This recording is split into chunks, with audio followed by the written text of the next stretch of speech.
Hello guys, welcome back to my channel and enjoy this fanfic part 2. Now let's start the fanfic. The morning was cool and the air crisp. It was an unusually cool day in Konoha, but it would warm up soon enough. The three genin were sparring as was becoming custom, and it would be exhilarating to watch and compare from the children that had only been academy students a mere month and a half ago. The ease at which Hinata was adapting to new things was startling even for Sasuke and Naruto, who had seen her adapt to rapid changes.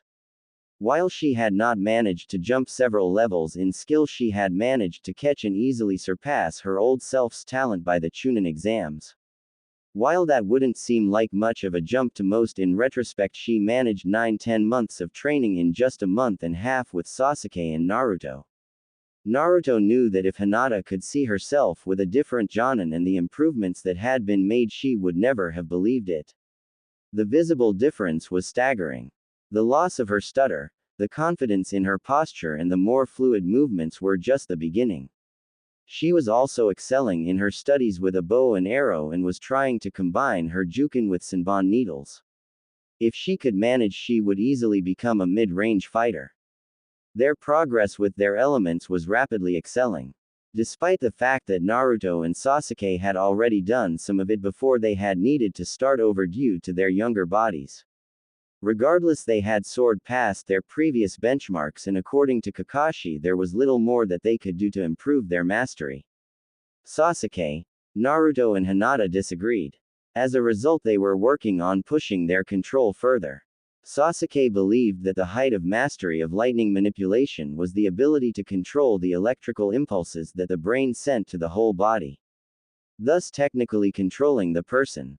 Hinata insisted that the height of fire control would be the ability to remove or add heat to specified places. For example, remove all the heat in the human body and cause sudden hypothermia, or add heat to another person's body in order to stave off hypothermia. Naruto just wanted to fly. He was working on a way to use his wind chakra to mimic Onoki's ability to fly with his particle release. For him, it was a matter of importance. If he could fly himself and his team around, they would be able to avoid ambushes and arrive at battlefields faster. It would also give aerial coverage to any large battles. That was something that only Aiwa and the Akatsuki could boast at the moment. The three genin looked up as Kakashi stepped into the clearing. Yo, how are my cute little genin this morning?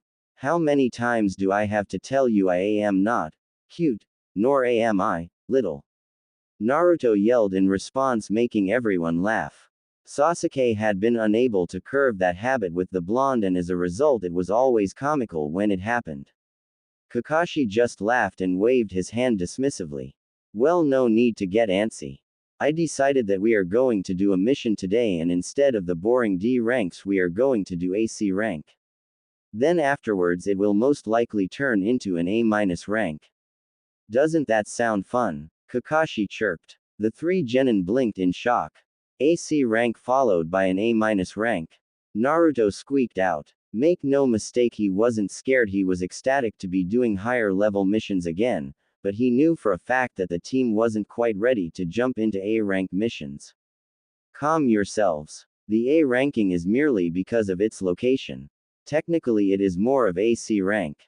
However, because of its location it is classified as an A- rank. Kakashi explained. The three blinked and looked at each other before nodding in agreement. So when do we leave? Sasuke asked. He was eager to get back to doing what he knew best, missions.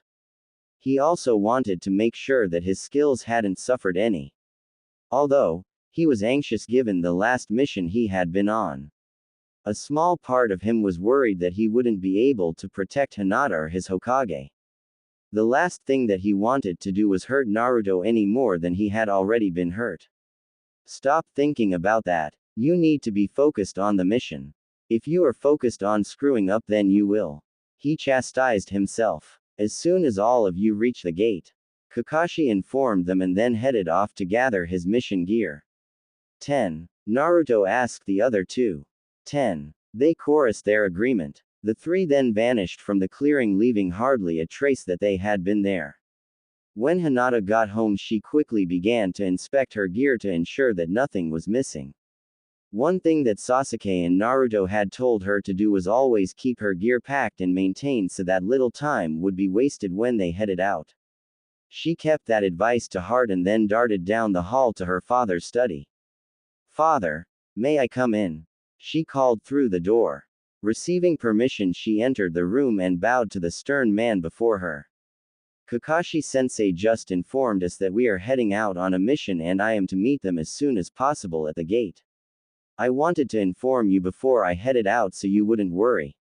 She informed him. "What kind of mission? As far as I remember, your team has done few D ranks." Hiyashi inquired, slightly surprised at the abruptness of Kakashi's decision. "A C rank immediately followed by an A- rank mission," she said softly, hoping that the other man wouldn't explode at the news. To be fair, the stoic Hyuga managed to not spit out his tea at the news. "A rank," he sputtered, trying to clear his lungs of the tea that he had just swallowed. "Hi, Kakashi better know what he is doing," Hiyashi snarled. He had no desire to see his eldest die due to a careless jonin. Hinata, on the other hand, was trying desperately not to laugh at her father. She had not expected him to try and drown himself in tea. "I'm sure that I will be fine," she managed with a straight face. Nodding tentatively, Hiyashi gave Hinata permission to leave and groaned. He would make mincemeat of the copy ninja if anything happened to Hinata. Sasuke and Naruto didn't take that long retrieving their gear as well. Seeing as Naruto had been spending the nights at Sasuke's to try and decipher the Edo Tensei, he had left all of his mission supplies there. As soon as they had them and ensured everything was fine, Naruto waited for his friend to lock the door before applying some high-level security seals. The last thing that they wanted was for some fangirl to break in and find the scroll of sealing unrolled on Sasuke's bed. Darting to the gate, they found that Kakashi was already there and Hinata was just arriving. "Not bad. 7 minutes and 13 seconds. You really have increased your speed, haven't you?" Kakashi commented. The three nodded breathlessly, and after an equipment check, Kakashi almost had a heart attack at the mini armory Sasuke and Naruto had brought. They headed out. It was almost an hour of silence before Kakashi spoke again. "The first mission is a bandit elimination mission. I decided that we should get this out of the way now so that there are no problems later. The client has requested that the bandits be eliminated, not captured. As such, no one leaves the camp alive except for anyone they may have kidnapped. This will be your first kill, so I will not hold it against you if you fall apart, but try to hold off until after the mission is finished," Kakashi said. Normally he wouldn't have been so blunt, but a part of him had a feeling that only Hinata would be making her first kill today. The rest of the trip was made in silence, and it didn't take very long for the group to reach the client's village. A brief exchange with Tsubasa revealed nothing new about the mission either than the fact that the bandits had kidnapped several young girls 3 days prior. While it only made it more difficult to be able to attack freely, it also meant that he would be able to assess his team's overall stealth in the field instead of tame exercises. "Alright, since Tsubasa had no idea where to find the bandits, we will have to look ourselves. Thankfully the Byakugan and my nose will be able to find them swiftly. Hinata, if you would," Kakashi said to the formerly shy heiress. Nodding and activating her dojutsu, she quickly scanned the surrounding areas. 7 miles north-northeast, she said after a few moments. Nodding, the team headed out once again. "We will try to take as many out as possible with stealth. The last thing we need is one of them using one of the girls as a shield or hostage. If our cover is blown, make sure to try and get as many as you can before they try it. Your shadow clones will be invaluable to this operation. We'll be able to eliminate a lot of them in less time. Just remember, regardless of whatever you see or hear, you must remain calm and keep a clear head," Kakashi informed them before they fell into silence once again to prevent the bandits from overhearing any conversation that they might have. As soon as the camp came into view, Kakashi and the genin immediately began to look for the kidnapped girls while taking note of the visible amount of bandits. Hinata used her Byakugans to look for scouts that may not visible in their exact locations. 30 bandits. 3 hostages in southern tent unharmed from what I can see. 10 scouts keeping perimeter, keeping just out of sight of the camp. The one under us is sleeping. Possible shinobi in northern tent. Hinata signed to the others. The other 3 nodded and then split up to try and take the guards out first. Kakashi was swift and efficient, dispatching 4 of the guards before they could react. His experience was what made it easy, and as he was hiding the last body in the shrubbery, he wondered how his genin were doing. After splitting up, Hinata took up watch at a distance and notched an arrow onto her bow. If there was any time to put her practice to the test, it would be now. As soon as she let the first arrow fly, she notched a second and released that one just as quickly as the first, using her Byakugans to help and pinpoint the enemy. Both arrows hit their marks, going straight through the back of their heads. Feeling a little bile rise up, she forced herself to calm down and beginning looking for any way to get to the hostages without being noticed. Sasuke also had no problems ridding the guards on his end. After all, slitting the throat of a sleeping man was never hard. A kunai to the forehead was all it took to take out the other one. His mind kept going back to the possible shinobi that Hinata thought she saw. Granted, it could be a civilian with higher reserves, but had rarely happened outside of shinobi families. With their luck, it was a nuke nin, and they were going to have another mission escalation on his hands. Why us? He thought to himself. Naruto wasn't impressed with his guards either. They unfortunately turned around before he could kill them, but then instead of raising the alarm, they just stood there looking at the kid that appeared out of nowhere with the headband. Rolling his eyes, he swung his glaive, removing both of their heads at the same time. Please tell me that they are not all this stupid. He whined mentally. He then made his way towards the camp. Realizing that they were not going to be able to lure the bandits out of the camp, Kakashi raised his hand and signaled for Hinata to release a volley of arrows into the camp. Meanwhile, inside of the camp, the bandits were lounging and complaining about the poor hauls that they had been getting. Why are we still raiding this area? There is nothing good here. One of them complained to their friend. Because that is what the boss wants, and whatever he wants he gets. You know that. Remember what happened to the last guy that complained? Came the reply. So why can't we have fun with the girls? Orders. They are not to be touched. I don't know though, it seems almost as if the boss wants shinobi to come after us. You idiot. Why would he want us to get caught?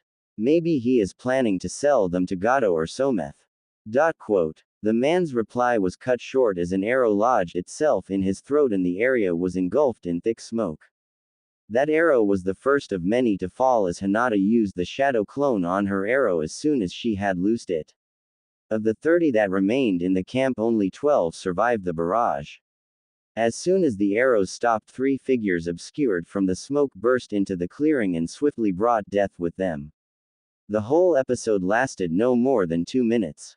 As the smoke cleared from the area, another figure could be seen as having joined the original 3. That was too easy, Naruto remarked. While they didn't voice, the rest of the team was thinking along the same lines. Well, my apologies for my men not being shinobi. Perhaps this will make it less boring.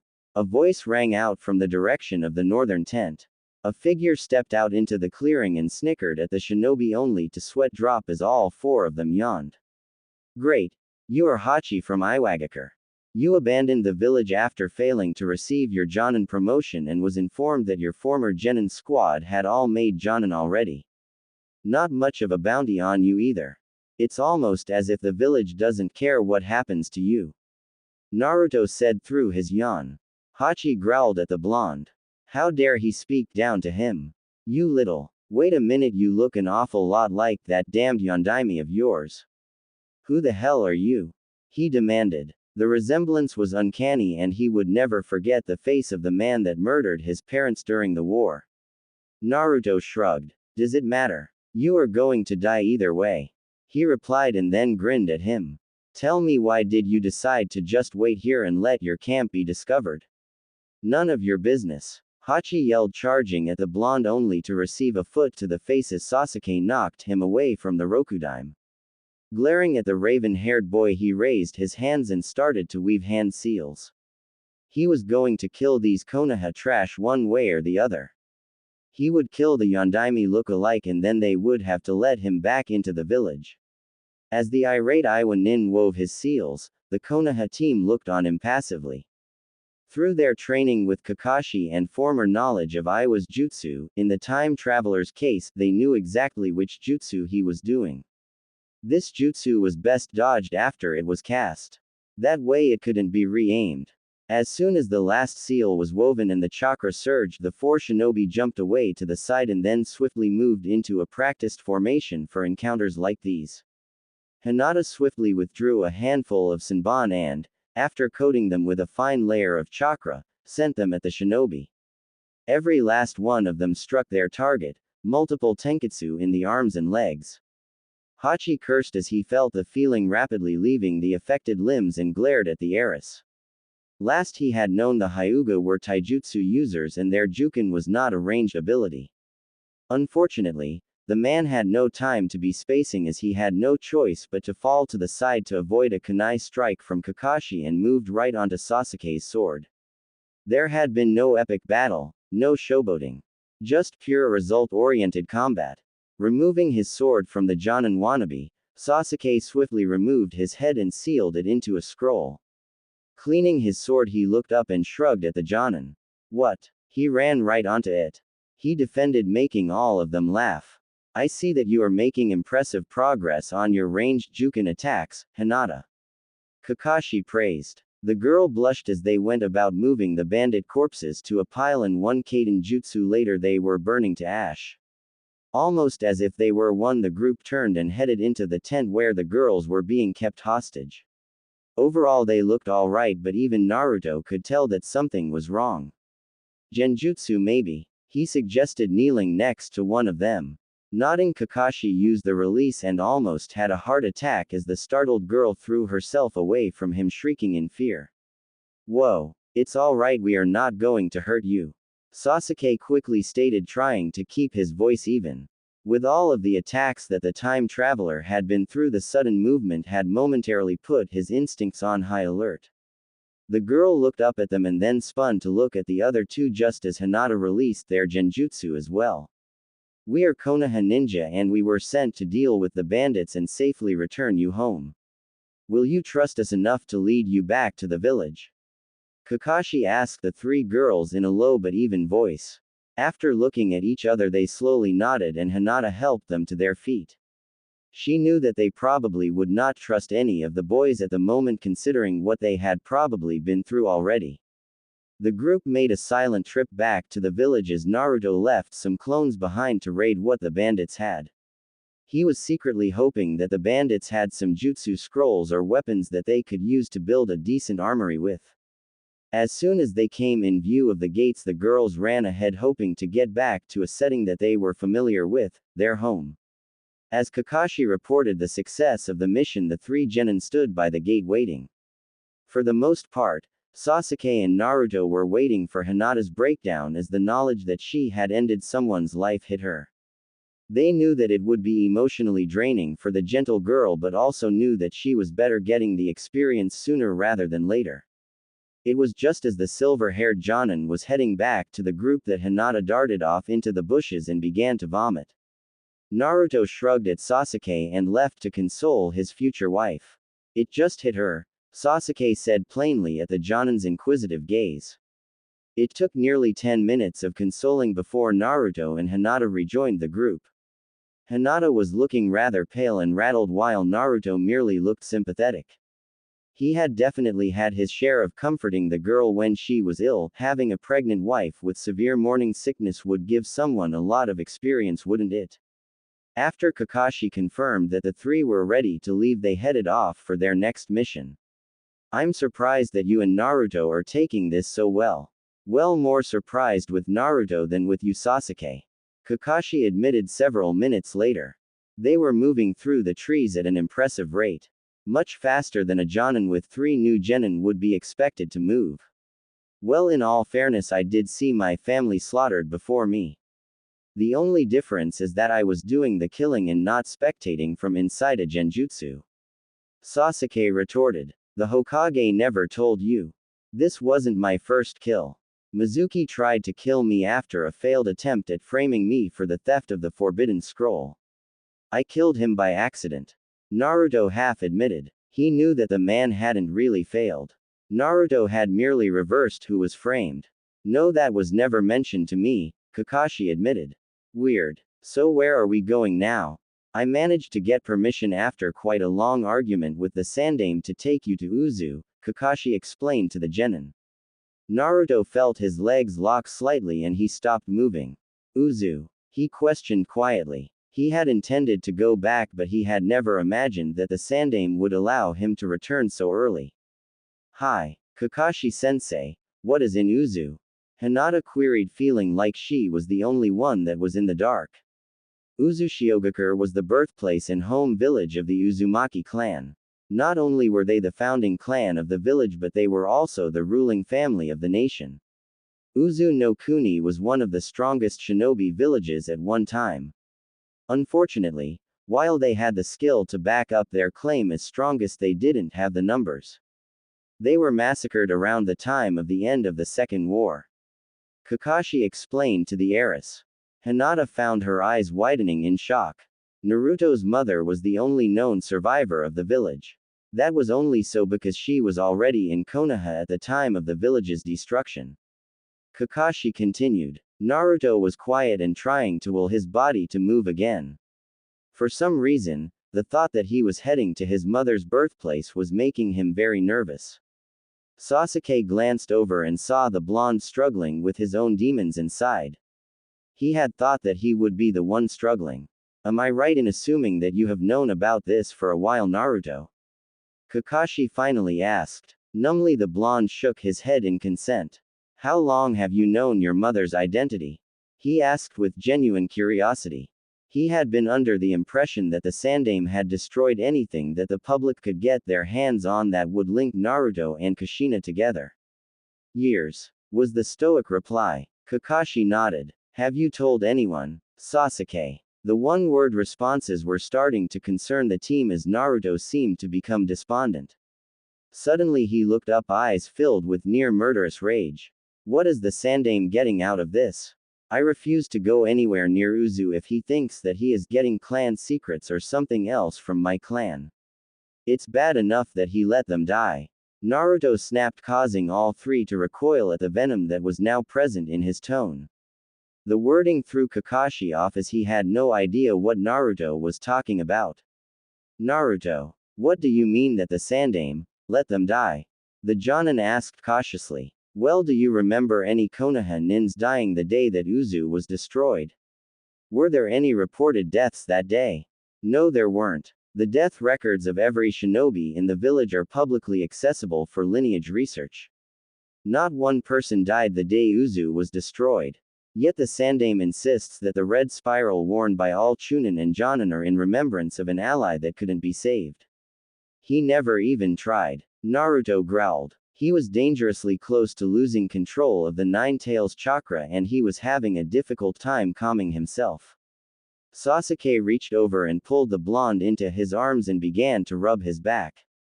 There had been many times that he had lost his cool in the future, and every time Sasuke and Hinata had been the only ones that could calm him.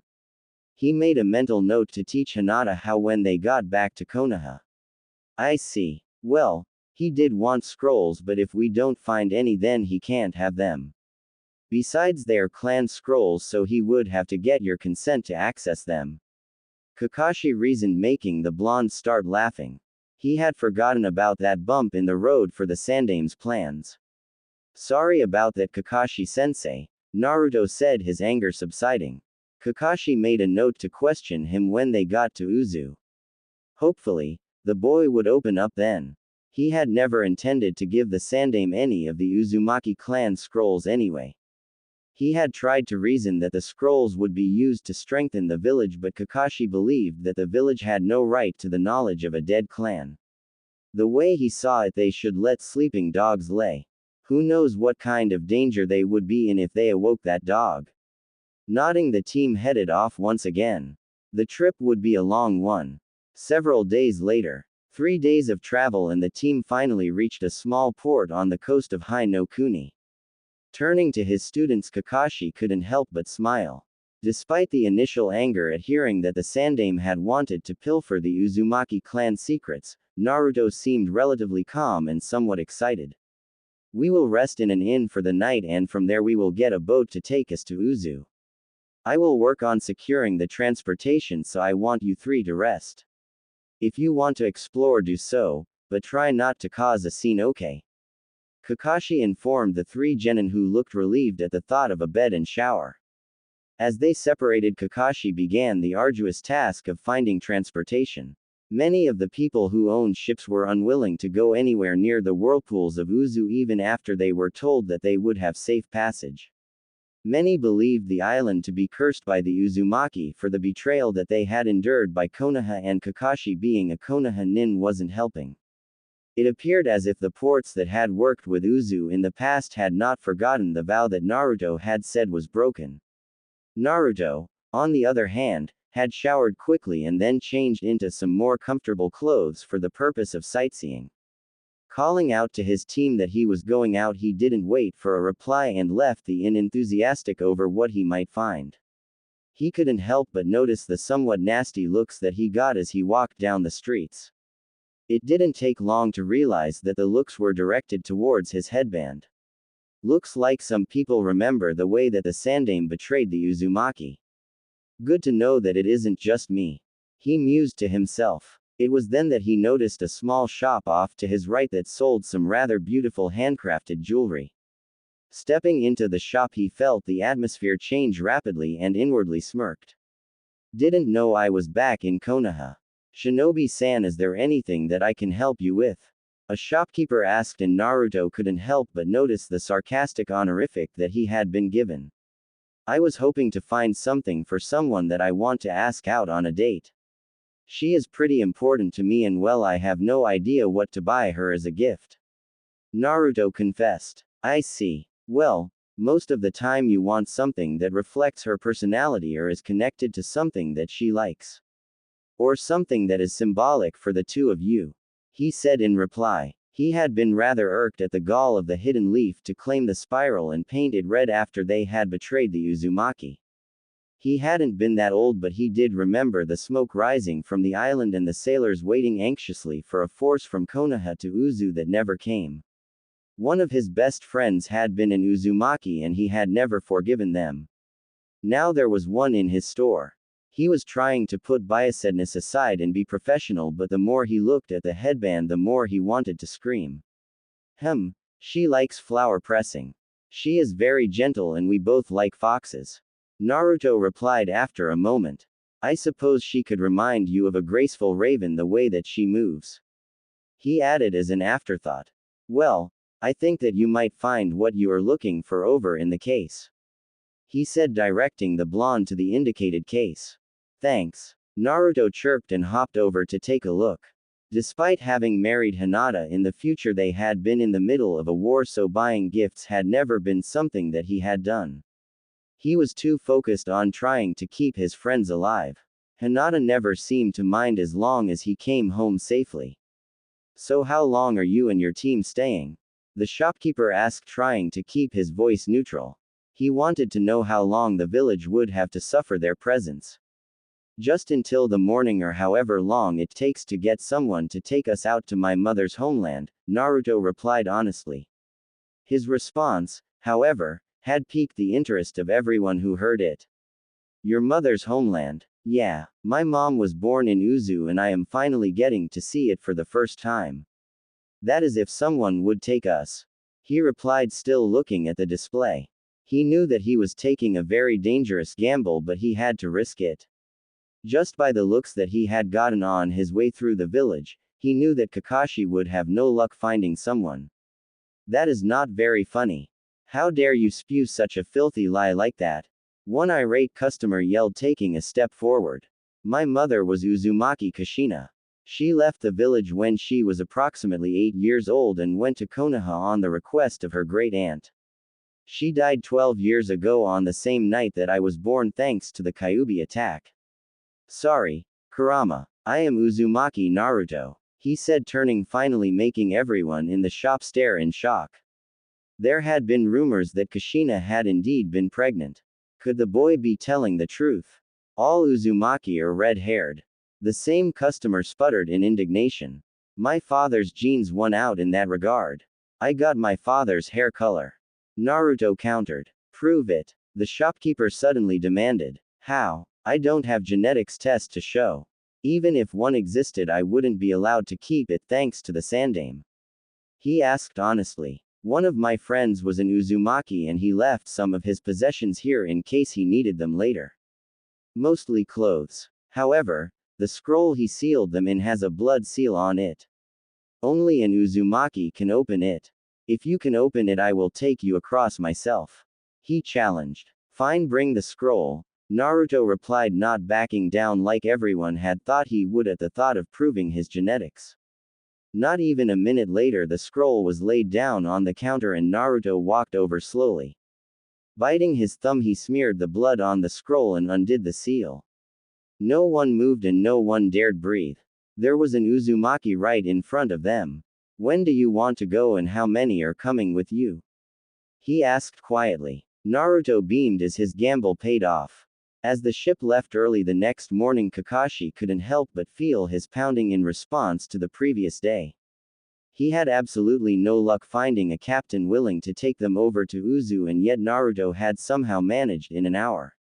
When he asked about it, the blonde confessed to making a very dangerous gamble.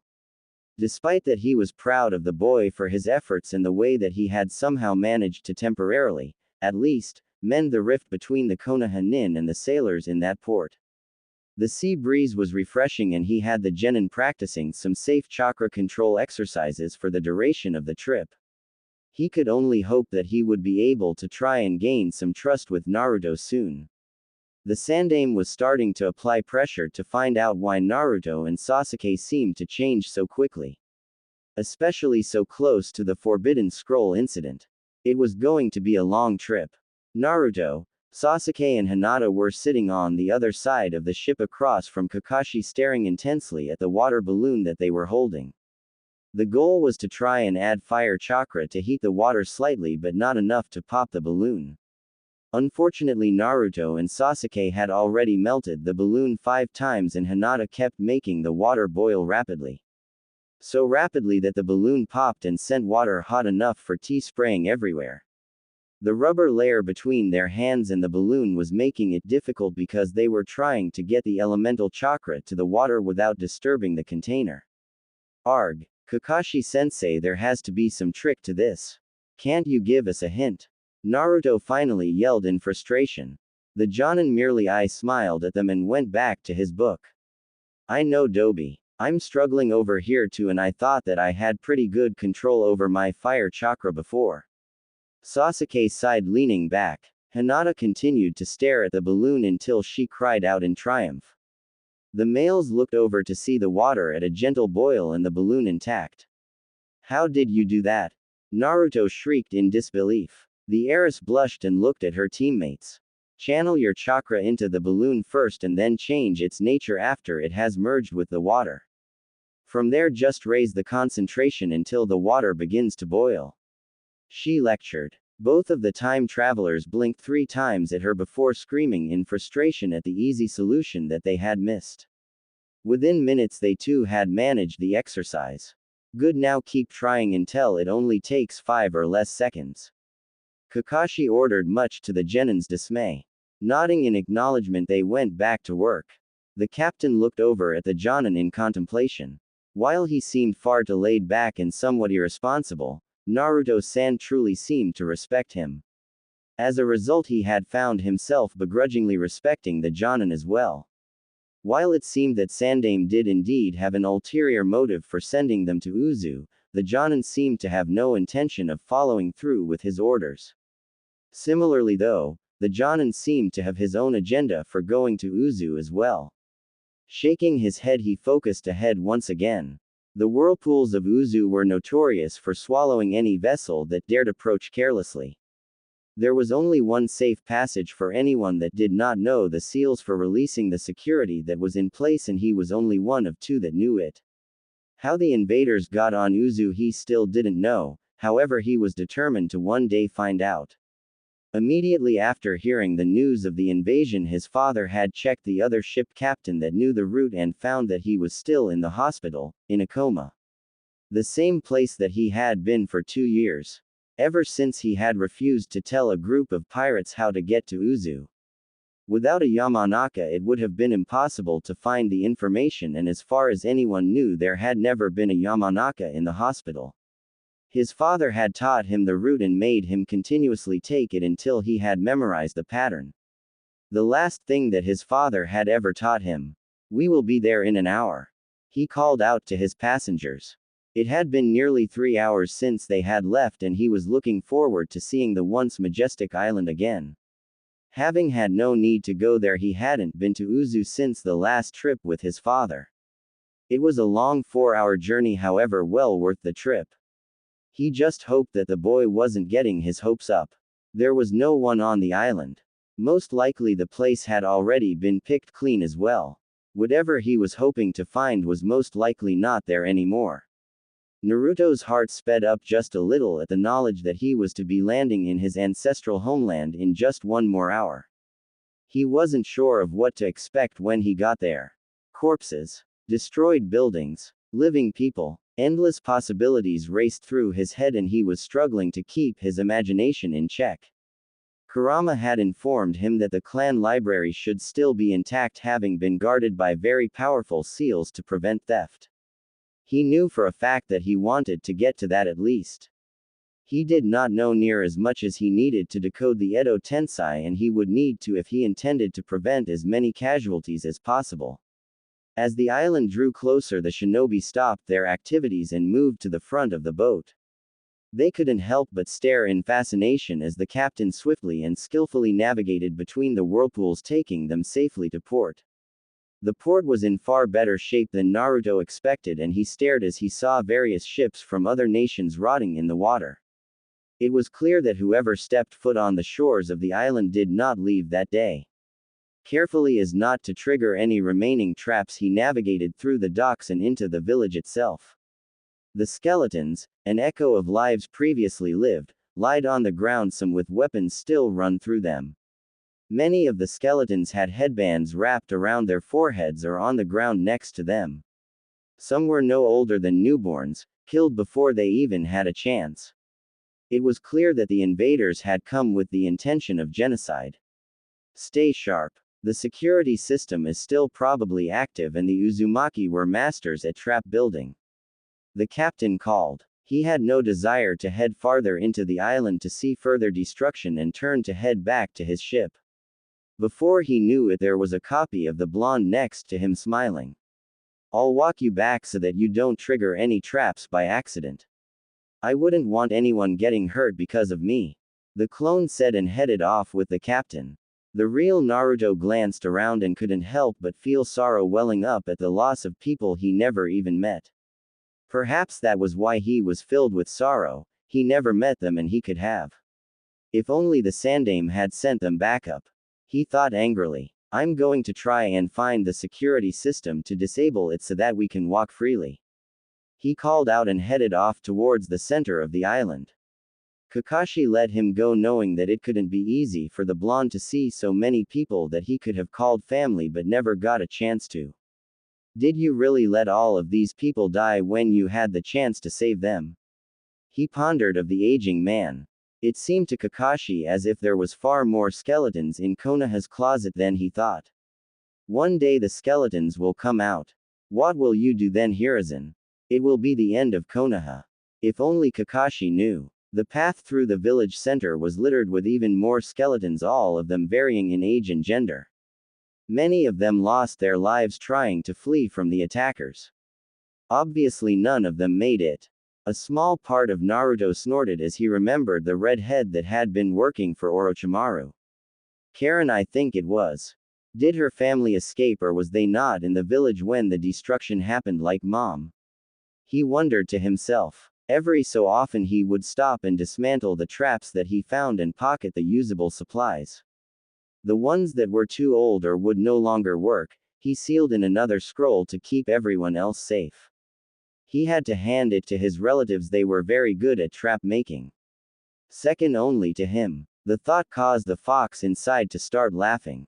What's so funny? Nothing much. Just that they would have said the same thing. They were very proud of their trap making. However, I have to agree. You are better than they are. You actually see the traps. Many of the Uzumaki accidentally set their own pranks off because they forgot where they were and couldn't spot them in time. The Nine Tails mused, making Naruto chuckle a little. It was not much further that Kurama made him turn to look at what was an old-looking gardening shed. There. That is where the security center is. Are you sure? Looks like a gardening shed. That's part of the charm.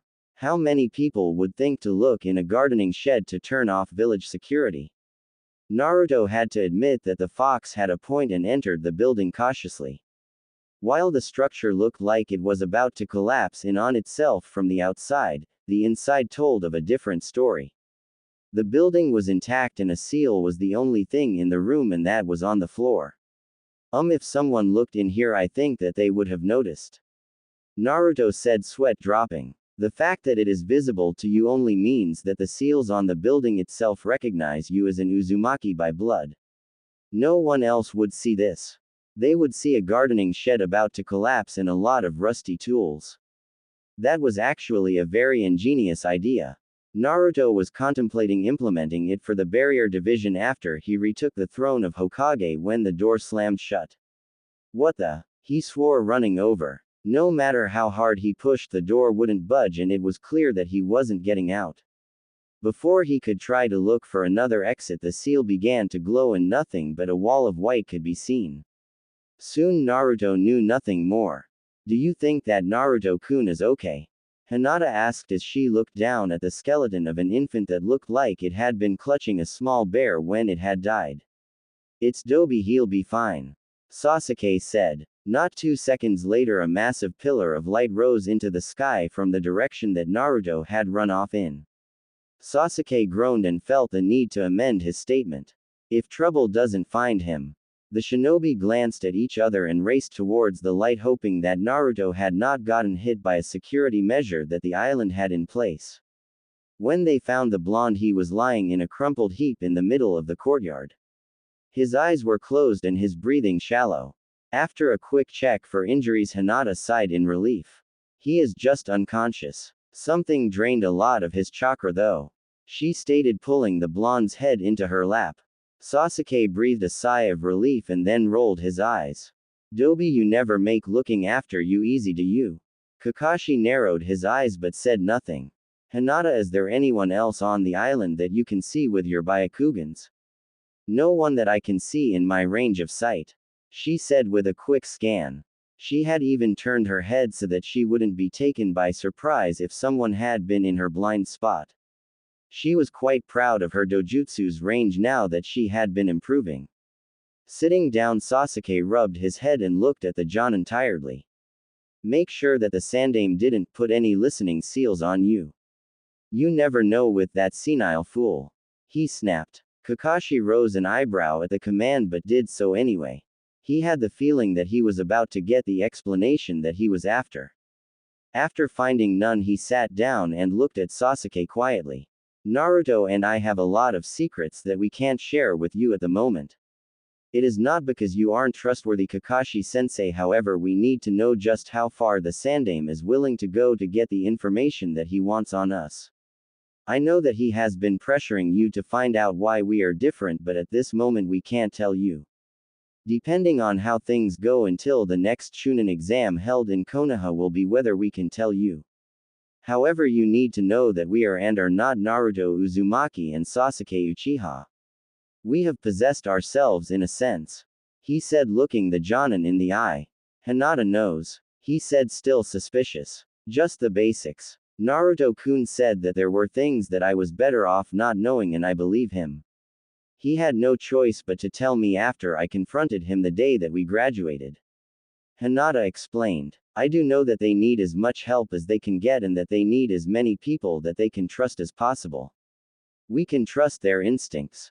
She said with conviction. Will I really need to wait until the Chunin exam to get my answers? Depends on how things go. Sasuke replied. Nodding in temporary satisfaction, the Jonin busied himself in making camp for the night. He knew that the blonde would be out for a while. Naruto awoke to Sasuke cooking over the campfire and singing birds. His head hurt and he just wanted to go back to sleep. What happened? You knocked yourself out trying to find the security center, Dobi. Sasuke said in exasperation. Naruto groaned and thought back to what had happened to him yesterday. As he tried to remember what happened after the door slammed shut, rapid images of seals and blueprints seemed to flash by his eyes, making his headache worse. Groaning, he grabbed his head. Please tell me that there is something that you can do about this, Kurama. He begged his lifelong companion. Working on it. I have to isolate the images and then try to place them in some sort of coherent order.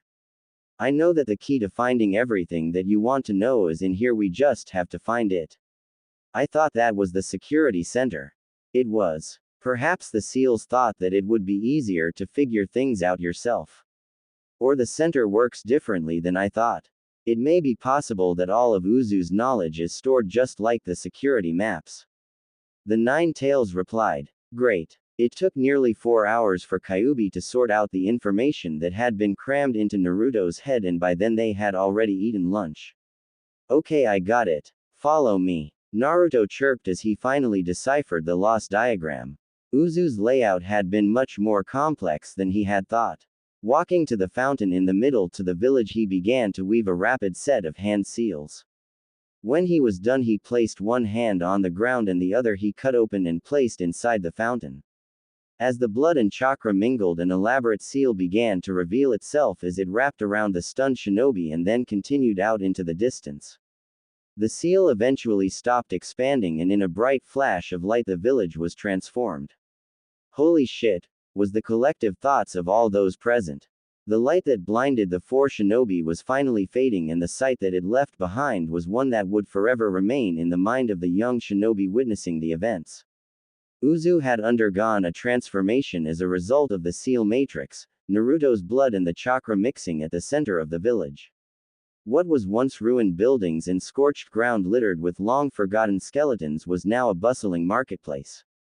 People moved in every which direction, eager to finish their daily routine and get home to their family. It seemed as if the ninja had somehow traveled back to before the village had been destroyed. What the hell? Naruto finally exclaimed. The knowledge that he and Kyuubi had sorted from the mess that had been implanted never said anything about this. Were they really in the past, or was this merely an illusion? Why was it here, and how long had it taken to set up? Where? How? What? Was the only thing that Kakashi could say coherently. He had not expected this either. Despite having a world-renowned master of Fuinjutsu for a teacher, he knew that even this was beyond what the Yondaime had been capable of. None of it made sense. The sealing matrix alone would have taken years to draw, and the natural elements wouldn't just let it be. Parts would have to be redrawn continuously. So how had the seal survived the elements, let alone the invasion? Naruto-kun, where are we? Hinata asked in awe. It was almost as if she had stepped into another world and she wasn't sure how to react. Should she scan the air to check if this was all an elaborate genjutsu, or should she refrain from chakra usage in this place? Was she merely glimpsing into another time and place, or was she truly there? Dobi, your relatives were both absolutely insane and yet complete geniuses.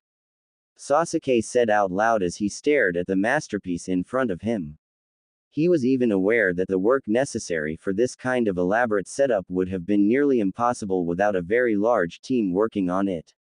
Add in the maintenance to account for the natural elements and the information that would have to be updated and stored into the matrix itself, that was at least 30 shinobi working on preserving the seal on a skeleton crew. I have no idea what just happened. There was nothing about this in the information I gained. Is this a genjutsu? He finally squeaked. Just seeing the people that had been nothing more than the skeletal remains of who they had been mere moments before, now walking and enjoying life as if nothing happened, was wreaking havoc on his emotions. He had already been confused over how he should feel about seeing the remains of people that he had never met before, and yet now they were right before his eyes as if they had never died. Shaking his head, Kakashi managed to snap out of his shock and quickly did the release. When the visage didn't even waver, he groaned. It seems to be a projection of Uzu's last moments meant to show a returning survivor what had happened and perhaps tell them something that was too dangerous to leave in a written message. He said out loud. Naruto gulped as a group of children ran by, innocent and blissfully unaware that their life was about to be turned on its head. The group watched in marvel as shinobi moved about in their daily routine, fully trusting the natural barriers to the island to give them forewarning of the attack. Perhaps the hardest thing to watch was the people discussing their future plans and making plans for dinner dates and weddings that would never come. The idle chatter seemed to diminish the threat that was approaching, and all too soon the once peaceful marketplace erupted into screams as an explosion from the port rocked the island.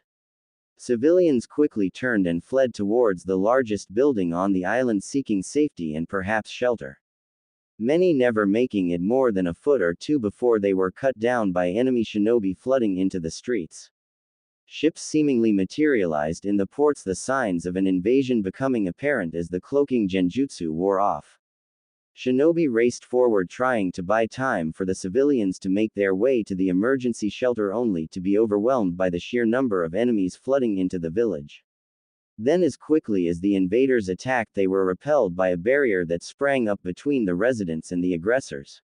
Seeing that time had been bought, the evacuation began in a more orderly fashion while the shinobi of Uzu began to methodically kill the invaders using long-distance jutsu. The living having no choice but to leave the fallen behind. Team 7 followed the group as they raced into a building that could only be described as a castle. Inside was yet another world, as it seemed that the events outside barely reached the entranceway as many shinobi calmly directed the fleeing people into different areas and assisting the injured to doctors. Uzukage-sama. The invaders are still reaching the island.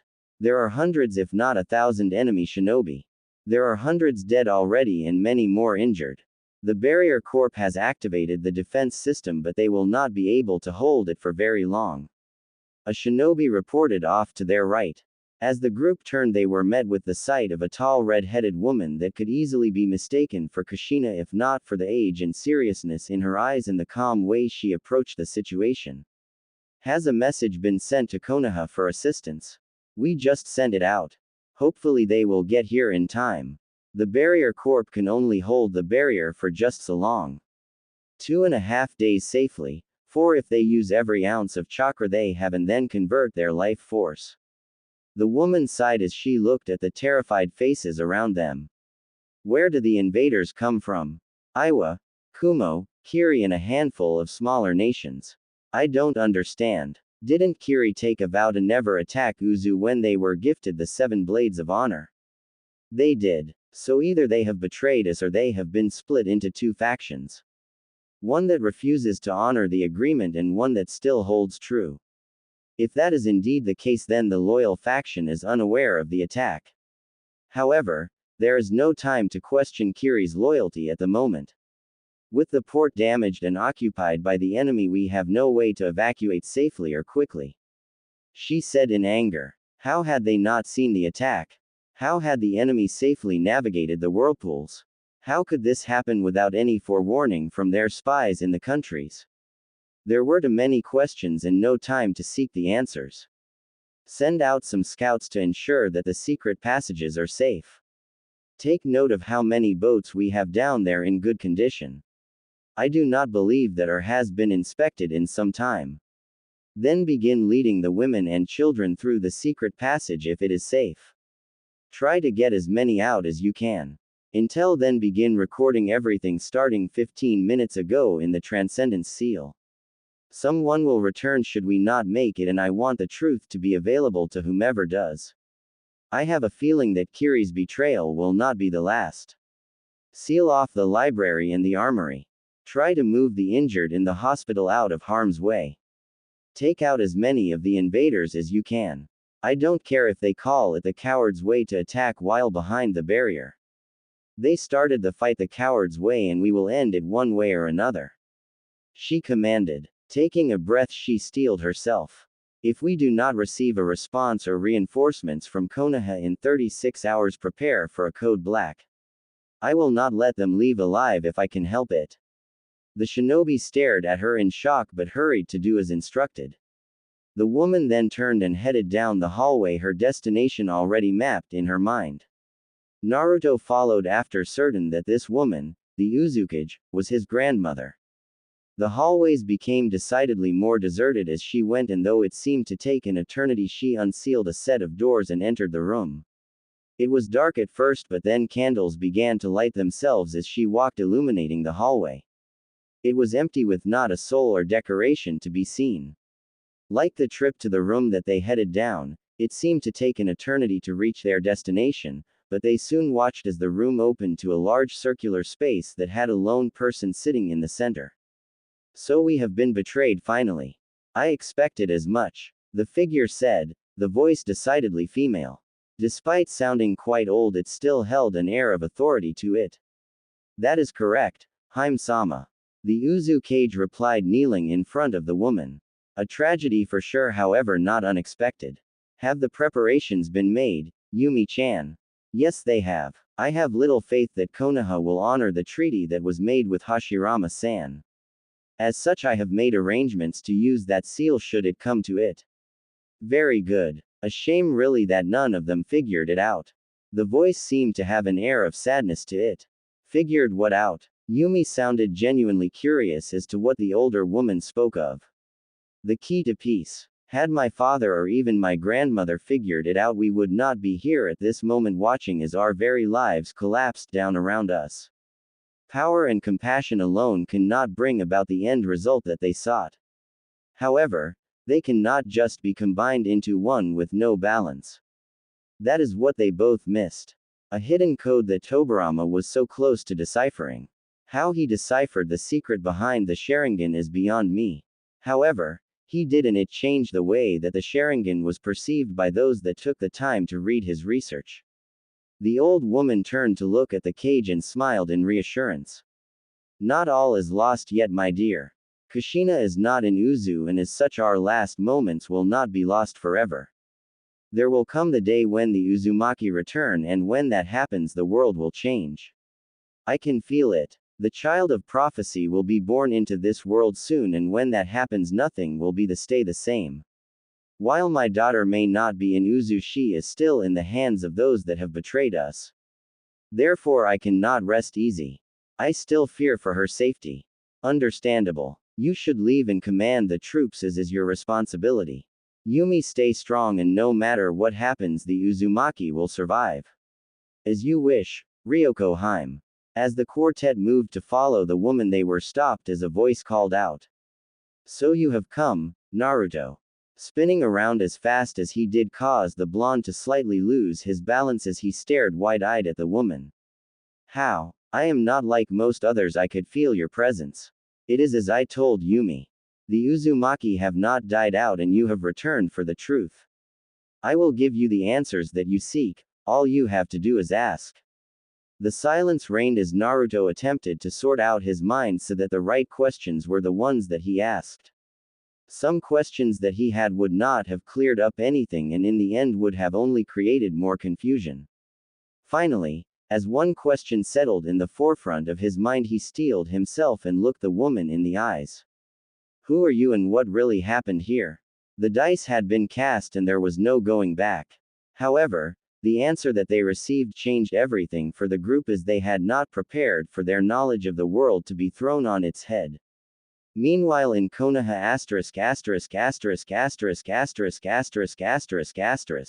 Hiruzen, are you sure that it was a wise decision to allow Uzumaki to go to Uzushiokagyure? The Sandame's advisor, teammate and close friend asked him. It may or may not have been.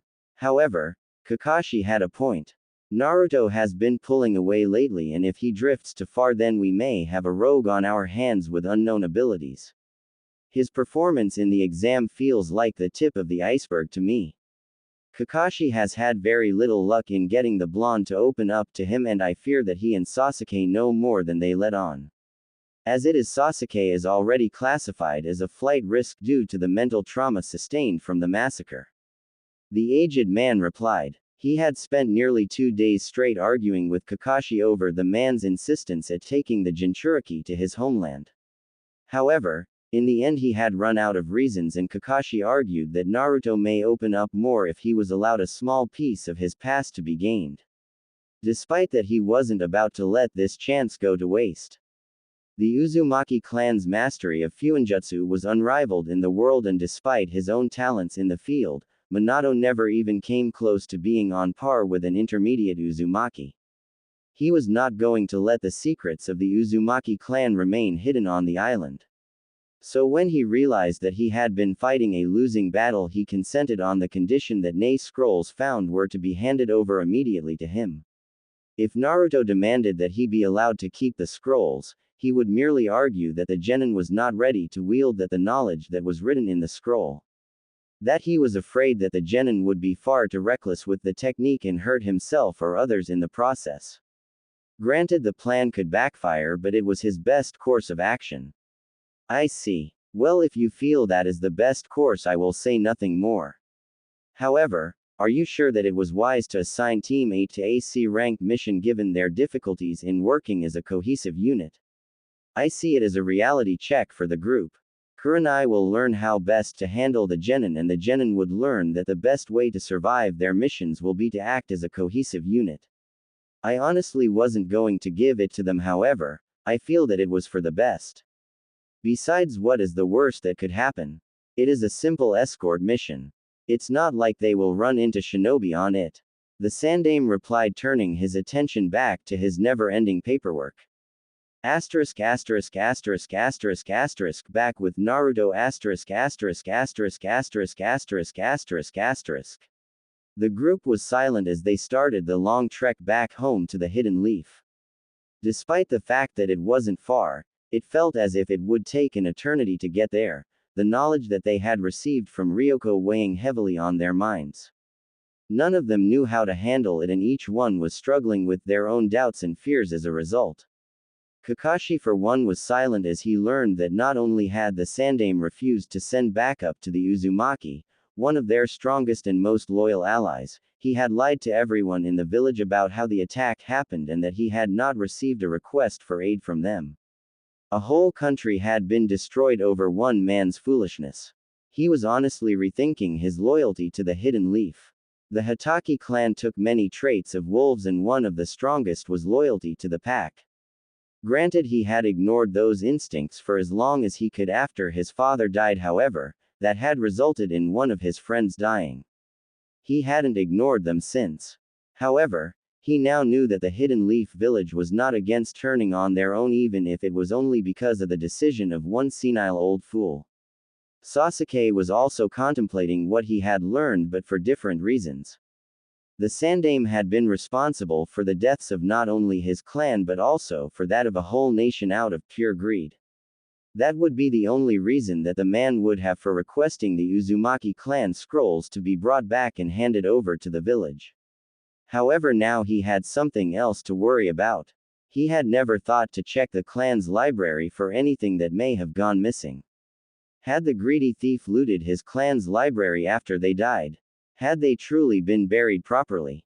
He knew that most had not been intact, as Danzo had many Sharingan implanted onto his body. However, was that the only desecration of their bodies that had taken place? Hinata was running over everything that she knew about the Hidden Leaf, and the more she thought about things, the clearer it became that the Sandaime had caused many of the problems that had caused Naruto the need to time travel in order to save his friends and home. However, if he was willing to kill off an entire nation, how many others had he been willing to sacrifice to his greed? Had her uncle been one of his many victims?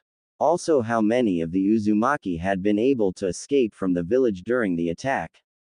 Were any of them still alive? Would Naruto ever be able to meet them? There were far too many questions and not nearly enough answers. For his part, Naruto was rethinking how he would have to go about saving the village, and if he even wanted to. Was there enough to save, or would the village be doomed to the same fate? Fate, huh? I am starting to sound like Neji now. He thought to his tenant, who merely chuckled in response. He desperately wanted to abandon the Hidden Leaf and resurrect the Uzu. Then he would track down what remained of his family and bring them home.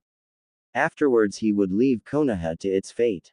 However, if he did that, then he would be a hypocrite for telling Sasuke that revenge wasn't the answer. While he wouldn't be physically attacking the village, he would still be acting out with revenge as the motivation. No, I can't do that. I promised the kids that I would make the Hidden Leaf a better place that they could live with their mother in. I can't abandon that promise. I will just have to work harder to make Hokage faster so that I can clean up the rot that has begun to spread in the village. I will remold the Hidden Leaf into the village that Madara and Hashirama envisioned it to be. A place that encouraged peace. He decided. The shinobi were so deep in thought that they nearly missed the fact that they were almost back at the village and the fact that a messenger kite had been heading for the copy ninja. Taking the message and reading it, Kakashi felt like crying. The Sandaime had made yet another stupid decision, and as a result he had to go and fix it. He knew that the genin needed to rest to take in what they had learned, but at the same time this may just give them a reason to focus on something else. The Sandaime wants us to go and give backup to Team 8. He sent them on AC rank and they have encountered a problem and are requesting backup so that they may continue the mission. He declared to the genin. After a few minutes of thinking, Sasuke's eyes nearly came out of his head. Had the timeline changed that much that the mission to Nami had come a month earlier than normal? Or had the Sandaime actually sat on that mission for a whole month before the Dobi had demanded a better mission? The wave mission had been the only one that a genin squad had needed backup for that he knew about. Where are we headed? He nearly yelled. His reaction triggered something in Naruto as he too became antsy. They needed to save Zabuza and Haku, there was no way around it. They needed their strength for the war that was coming. Nami no Kuni. Came the reply that they had hoped wasn't the answer.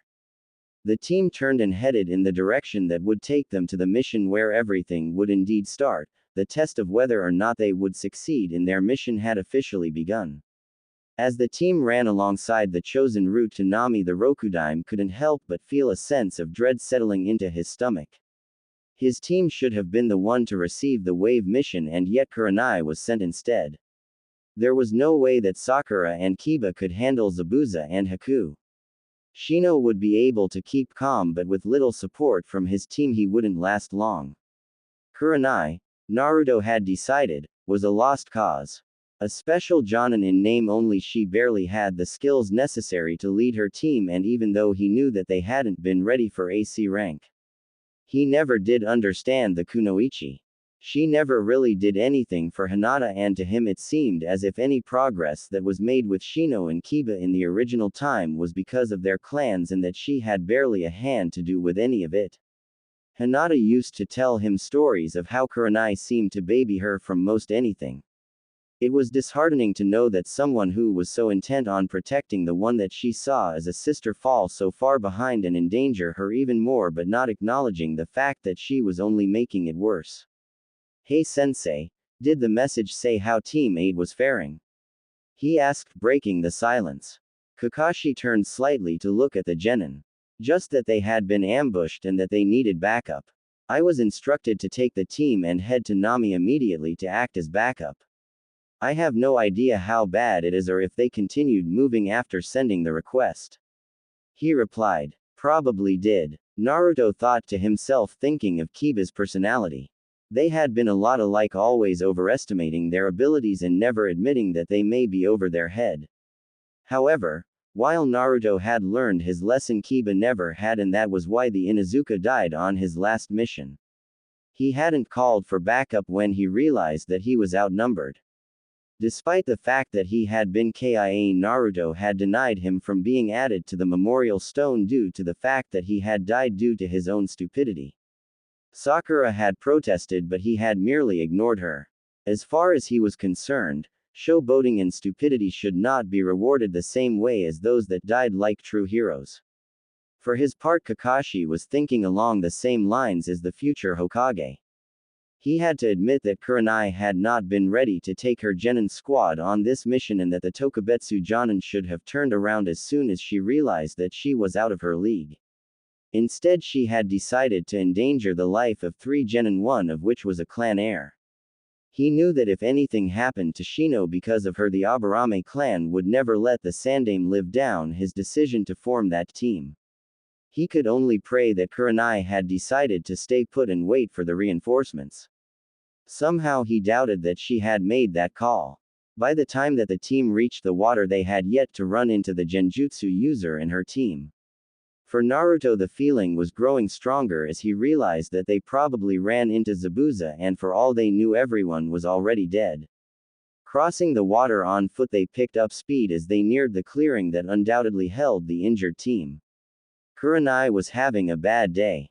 She had been convinced that her team could handle the C-rank escort. It was just a bridge builder after all. Who could possibly want the old drunk dead? Then they had been attacked by Chunin-level ninja approximately a few hours from Konoha. After incapacitating them, she attempted to interrogate them, but they had decided to use their suicide pills instead, leaving them with two very dead shinobi.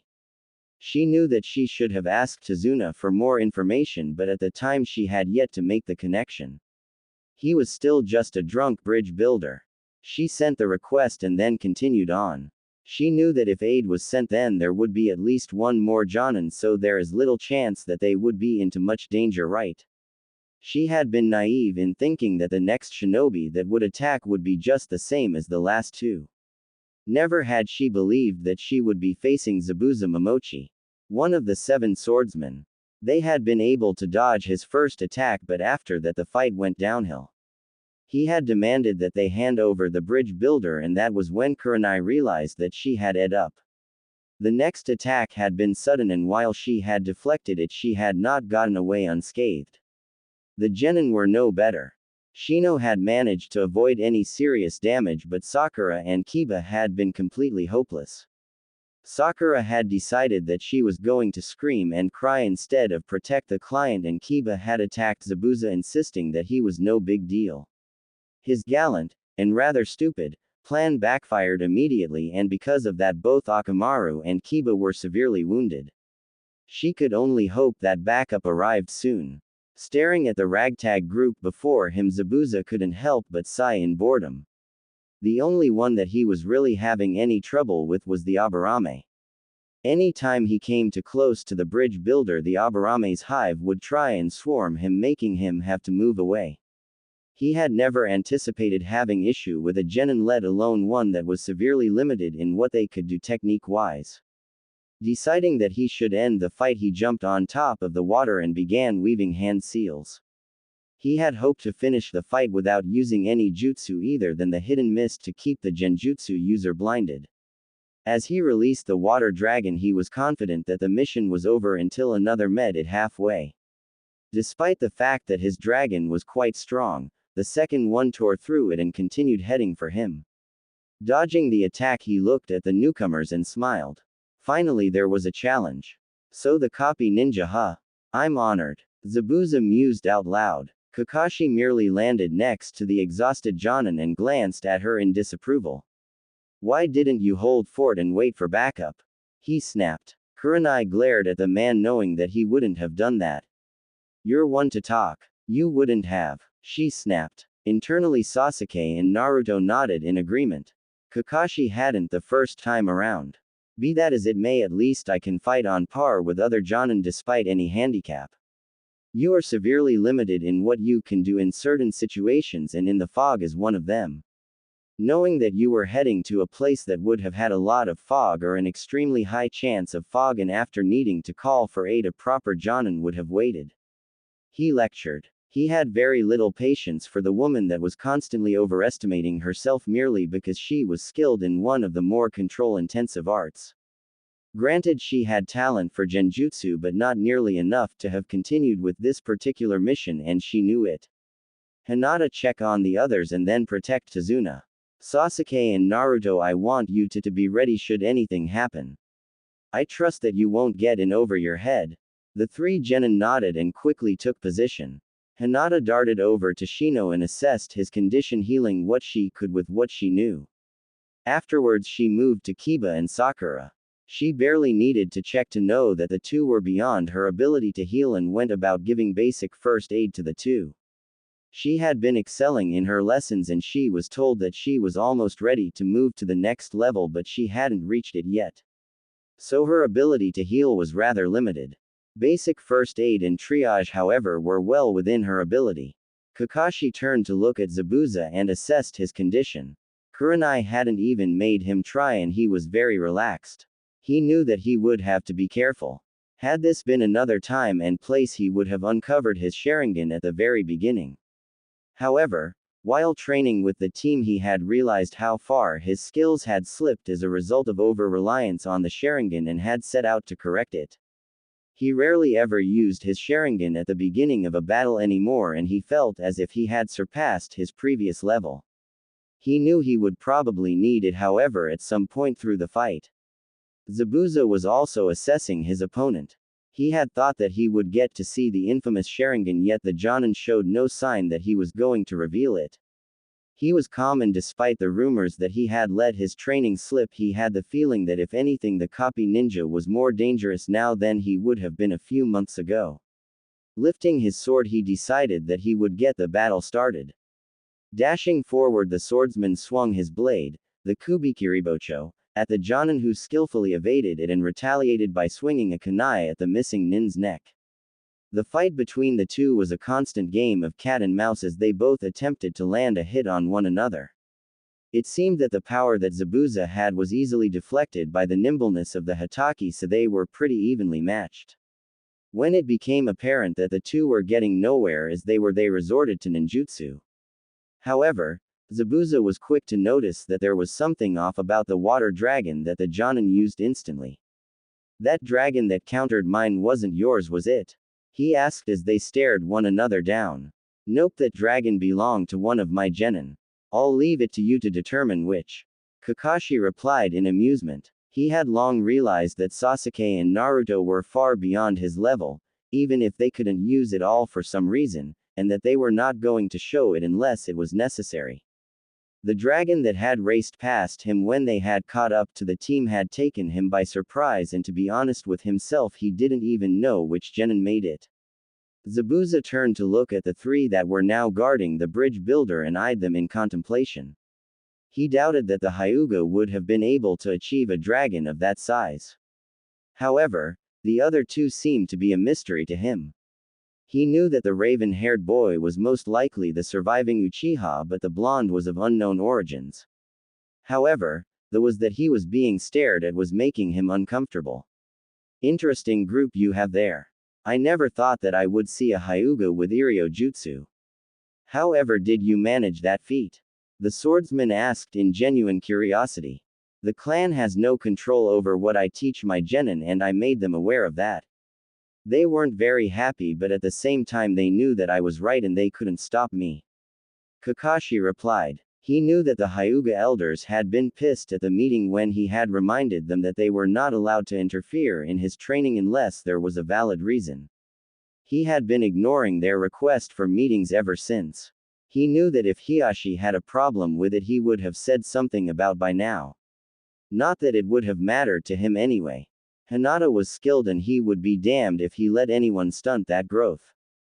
Turning his mind back to the fight, he thought of an idea that he believed would finish the fight. "Sasuke, Naruto, we are using attack strategy 3. He said as he left his position on the water and landed on shore away from the missing nin. The two in question moved next to him, grinning in happiness.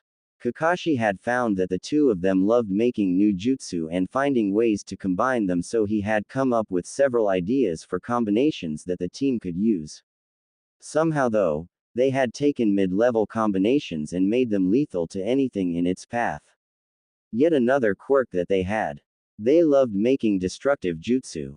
Zabuza stared at the trio in curiosity, but that quickly faded as the three began weaving hand seals for 3 separate jutsu. He knew that the one that Kakashi was using was quite a high level, and he had never seen the combination that he blonde was using before. It didn't take long before the three finished their strings, and Zabuza quickly began weaving his own as the chakra they had been channeling merely continued to grow. The three unleashed their jutsu at the same time. The fire jutsu that Kakashi used was impressive in itself, but when it combined with a lightning jutsu from the Uchiha, it became even more so. As soon as he thought that the blonde had messed up his jutsu, a massive vortex of wind and water spiraled around him, combining with the other two, making a massive sphere of chakra hurtle towards him. Zabuza released the giant vortex jutsu that he had cast and quickly began moving away from the area, knowing that if he was caught in the aftermath alone he would die anyway. The combination that they had used had no type weakness and would probably tear straight through any defense. It would easily be able to destroy an army and then some. I am not sticking around for that. They look like they could fire off at least 3 more easily. At this rate Nami will be a barren wasteland. I'll come back when they are alone, are not able to combine techniques so easily. He thought to himself and hauled from the area. In the trees, a masked figure felt as if their eyes had fallen out of their head. There was little weakness in that jutsu and the power that it contained was frightening. Next time, was the only thought that passed. Well, it seems as if Zabuza got spooked. Oh well, Kakashi said, smirking in amusement. He knew that the heat alone from the jutsu would have still caused damage to the nin regardless. Kurenai stared at the team in both horror and awe. 2 genin and 1 jonin had created a jutsu that was about the same strength as a bijudama. There was no way that the 2 genin had improved this much in just a month or two.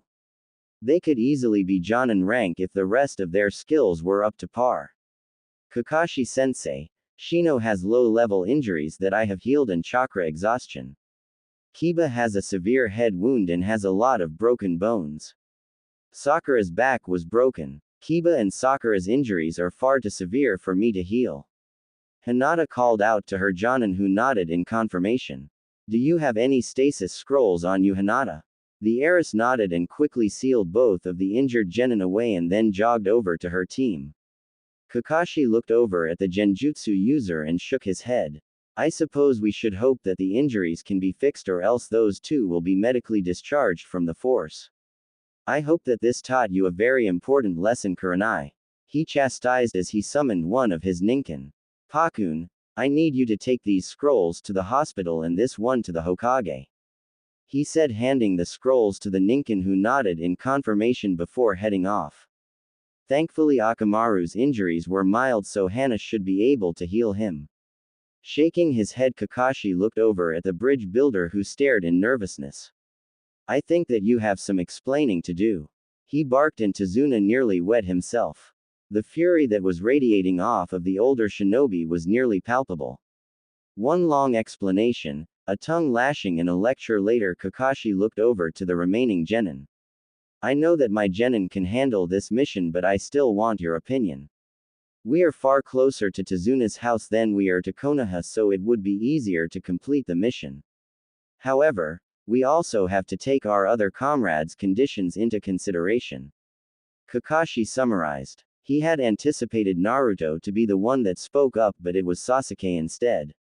I think that Shino should be just fine with a little more training. Besides, he would be a moving target if we tried to go back to Konoha with him in his exhausted state. Furthermore, as you said, we are closer to Tazuna's house. While lying about mission details as grounds to cancel the mission and leave the client behind, Konoha has never abandoned someone in need before and shouldn't do so now. Zabuza will need some time to recover, as there was no way that he escaped the radius of that jutsu completely, so we have time to prepare for him and his comrade that had been watching the whole exchange. Sasuke reasoned, catching Kurenai off guard. She truly had not expected such a thorough answer. Furthermore, we just got off of 2 missions of our own and could use the rest. As such, continuing the mission is, overall, the best option considering every option available. Hinata added. Shino stared at the team in front of him. They had just completed 2 missions, one right after another, and had still been able to save them. Just how far ahead were his classmates getting? The improvement in Hinata was easily seen, and Naruto and Sasuke were definitely stronger than they had been last he had seen them. Very well, we will continue forward. We will use defensive pattern B for this. Kurenai, I am taking command, as it appears you are not ready or competent enough to do so at this time. Kakashi informed the chastened Jonin. Not that it really mattered. Kakashi already outranked her and could have taken command anyway. The trip to Tazuna's house was silent as everyone remained alert for any other possible ambushes. Kurenai had little to say as it was. Kakashi was trying to remain professional and not light into Kurenai in front of the client any more than he already had. He had made some bad choices during his first mission as a Jonin in charge of a squad and that had ended with his friend dying. However, he was in the middle of a war. There had not been time to call for reinforcements, and even had the time not been an issue, a larger group would have attracted attention. The attention would have caused him to fail a very important mission. He never did forgive himself for that mistake that he had made, but he also learned from it. Kurenai had more time to develop the necessary skills to make an informed decision than he, and had still made the wrong call. As they entered the door to a small rundown home, Tazuna let out a small sigh of relief.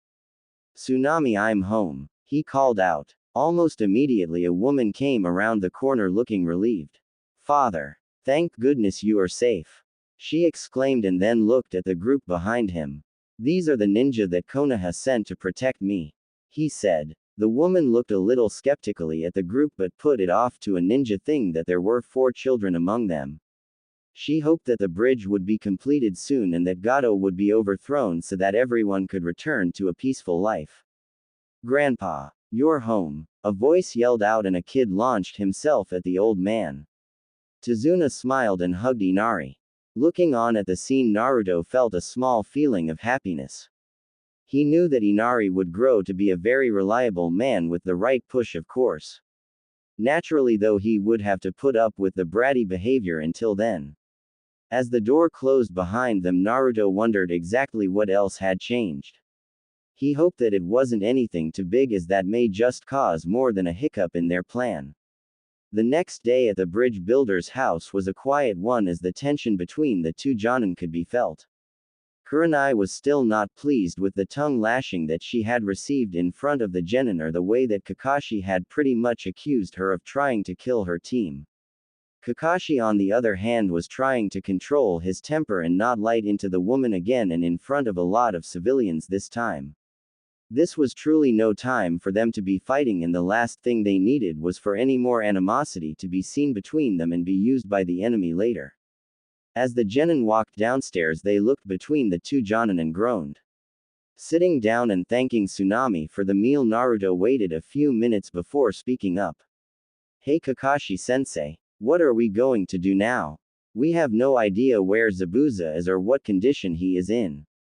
Furthermore, we still have to deal with Gato and whatever else he has in store, plus there is the matter of not inconveniencing Tsunami any further, as it is not easy to keep up with 1 growing shinobi, let alone 4 and 2 fully grown. The last thing I want to do is leave them without after the mission is done because of our presence." His question caught the Jonin off guard and knocked him out of his glaring match with the Genjutsu mistress.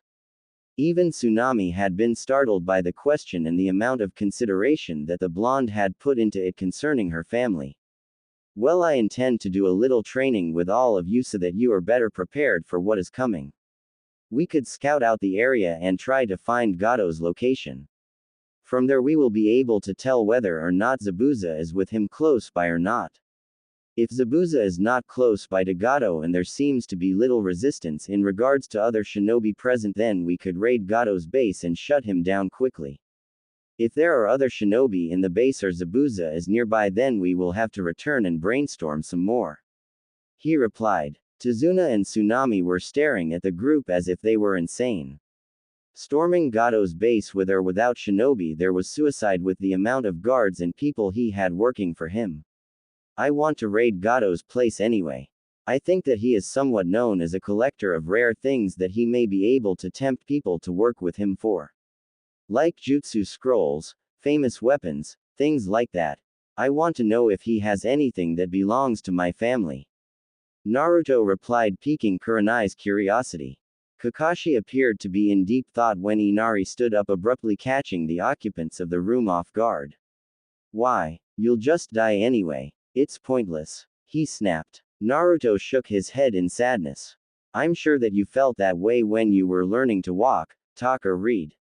It is too hard, it's pointless. It'll never work. However, you never gave up on those things, but you would give up on living freely without fear of walking outside. Why? Those other things are trivial when compared to the value of human life. Naruto retorted, making the boy glare before running off. Tsunami groaned and looked over at the ninja. Sorry about him, he has been like this for a while now and it is only getting worse. No need to apologize, he is grieving and depressed. As things are now, I can see why as well. However, he is forgetting the things that he has that many other people in the world don't have. He has food, even if it is scarce at times. He has a roof over his head, a warm bed to sleep in, and a loving family around him.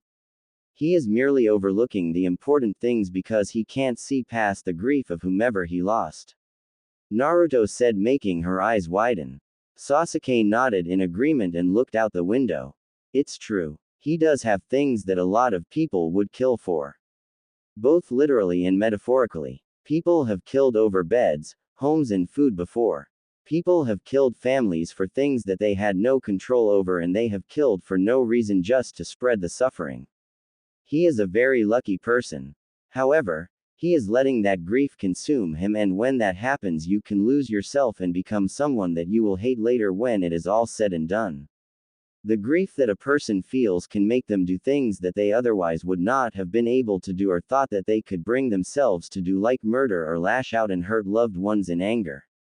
He said sadly, remembering how the old him hadn't even tried to comfort the boy despite knowing better than anyone how much it hurt to see your father die. He never did forgive himself for that after Naruto knocked some sense into him. Tsunami stared at the young boys before her, and she could see that their eyes held wisdom far beyond their years. She couldn't even imagine what had happened to them to make them so insightful on the subject. Yes, well, he will come around. He just needs time and a reminder that not all hope is lost. Kakashi quipped. Naruto nodded sagely and then gained a very serious expression. Kakashi-sensei, I know that this is a big request, but when we next meet Zabuza, I want to be the one to deal with him and anyone that he has with him. Well, me and Sasuke, he said. Tazuna felt himself choke on his rice, and Kurenai just barely managed to get her tea back into her cup. Why, Naruto? You know that you are not ready to face one of the seven. Kakashi demanded. He owes my family. He took an oath of loyalty when he accepted the Kubikiribocho. I intend to make him honor that oath. If he doesn't and I can't handle him, then I will let you step in and finish it, but I think that I can end the fighting between the two groups of shinobi without bloodshed. I want Sasuke with me because I felt someone watching the battle back there, so I think that he has an accomplice. In that case, I may need Sasuke to keep them off of my back while I discuss Zabuza's loyalties with him. Naruto replied. You are just a genin. Kakashi, surely you can't be considering such a dangerous proposition. He would get killed. Kurenai shouted, having finally gathered her wits again and found her voice. The Sandaime was only a chunin when he became Hokage. Surely he wasn't ready to handle the duties that came with the position either. Yet here he is still alive 60 years later. Naruto fired back hotly at the Jonin. Kurenai and the blonde continued to glare at each other before Sasuke interrupted. Whether or not that is the case, Kurenai, you must realize by now that your judgment is severely hampered by several contributing factors, and as such you have no say in this decision, especially since you are not mine nor Naruto's Jonin. Furthermore, it is not up to you to decide whether or not rank denotes skill. I think that you had better learn to think before you speak. He snarled, catching everyone off guard. Sasuke had never been so venomous before and never so disrespectful to a superior before. Naruto, on the other hand, groaned mentally as he realized that Sasuke's loyalty was kicking in, and if he didn't calm down soon he would slip and call him Hokage-sama by accident. Sasuke. Enough. Naruto barked. Those two words were more than enough to settle the Uchiha as he sat back apologizing but still glaring at the woman before him. The interaction between the two startled Kurenai speechless, and Kakashi began to wonder even more about the tie between the two. Sasuke is right, Kurenai, that is my call to make. I can see why you would be concerned, but seeing as you have forgotten what the three of us accomplished before, I have to believe that you have a very short memory. Naruto, regardless of rank, is a very powerful shinobi. At the rate that he is growing, I doubt that he would not be stronger than me in a few months. Furthermore, Sasuke had been growing at the same rate, and Hinata's progress has been staggering as well. I find that the three of them working together may actually be able to defeat Zabuza in combat. I still have my doubts as to your safety in this manner, but I will allow you to confront Zabuza on several conditions. 1. You only fight Zabuza when I am present. He started and Naruto nodded. He had to admit that getting Kakashi to agree to the request was easier than expected. 2. You must retreat if you become seriously wounded. I know that a serious wound is child's play to you considering your unique lineage, however, I will not take any chances. I doubt that even you could survive without your head. 3. I am allowed to interfere if it appears that you are losing the battle and will not be able or willing to make the decision to retreat. 4. If either you or Sasuke is incapacitated in any way, I take over the fight. Understood. Naruto nodded and Sasuke relaxed a little. They had some assurance that Zabuza and Haku had a higher chance of survival. Especially if they were the ones that fought them. They had been worried that the copy nin wouldn't agree to the proposal, but now that he had, they felt a small amount of relief. Finishing their food, they waited for the Jonin to stand and then followed him from the room, Kurenai receiving orders to stay with Tazuna. Asterisk asterisk asterisk asterisk asterisk elsewhere asterisk asterisk asterisk asterisk asterisk asterisk asterisk. So how are they? Bad. I will need more supplies soon in order to make more salve. At this rate the wounds may never fully heal. There will more than likely be some minor scarring. That wasn't even a direct hit. Those three are dangerous. That blonde especially. Zabuza lamented. He had never expected anyone to have a combination jutsu as strong as they did. The copy ninja he knew would be a problem, but the kids were a surprise. He also felt somewhat insulted. Kakashi hadn't even used his Sharingan once during the fight. That meant that he hadn't seen him as enough of a threat to use it.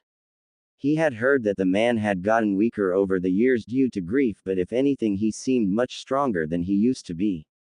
Flinching as he adjusted in the bed, he sighed as he knew that it would be at least a week before he could even think of lifting the Kubikiribocho again.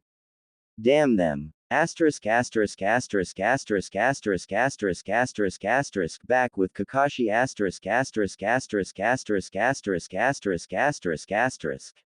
Alright, Shino, how far have you gotten in your chakra control exercises?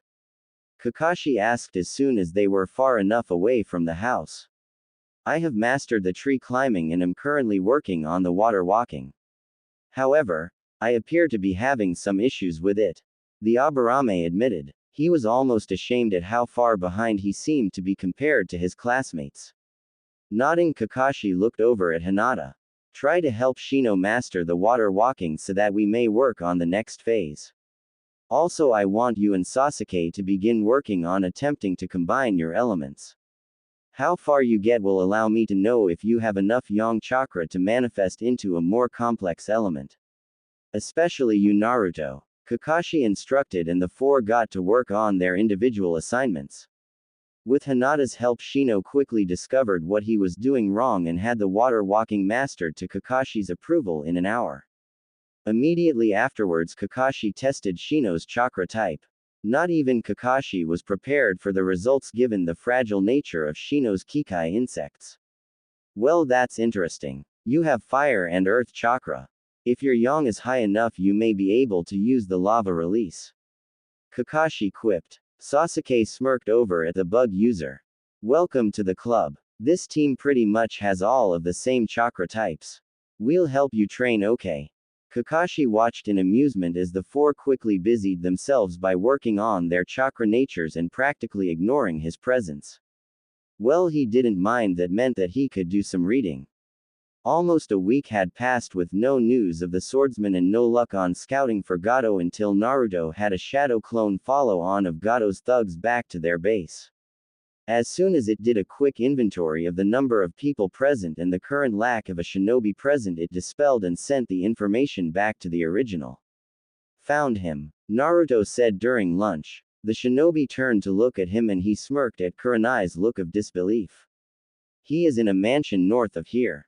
It is pretty well guarded against bandits and civilians. Most of what he is quantity over quality. At the time that my clone dispelled, there was no shinobi present at the location. Zabuza is nowhere nearby. Furthermore, my clone noted the positions of several vaults, some more protected than others. A room full of headbands from many different nations and several account books in his office. It seems Gato has several legit businesses as well as his illegal ones. I think that any shinobi artifacts that he has is in one of the vaults.